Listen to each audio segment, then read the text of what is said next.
গরিবের বন্ধু বাবুলের মেহমানখানার পক্ষ থেকে আসসালামু আলাইকুম। গরিব মানুষের পাশে থাকবেন সবাই ইনশাল্লাহ। এই ভিডিওটা বেশি বেশি করে শেয়ার করবেন।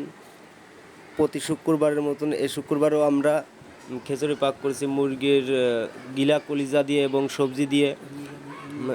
এমনিভাবে যেন সারা জীবন থাকতে পারি এবং গরিব অসহায় মানুষের পাশে থাকতে পারি সেই দোয়া করবেন। আর আপনারা এই ভিডিওটা শেয়ার করবেন যাতে আরও যারা আছে এই ভিডিওটা দেখে তারাও যেন তাদের এলাকার গরিব মানুষের পাশে দাঁড়ায় এবং গরিব মানুষে এক বেলা পেট ভরে খেতে পারে সেই ব্যবস্থা যেন অন্য অন্য লোকেরাও করে।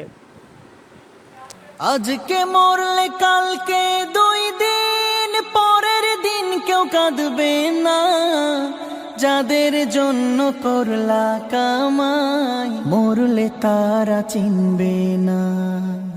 আজকে মরলে কালকে 2 দিন পরের দিন কেউ কাঁদবে না, যাদের জন্য করলা কামাই মরলে তারা চিনবে না।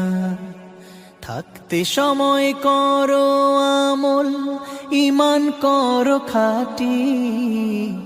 থাকতে সময় করো আমল, ঈমান করো খাঁটি।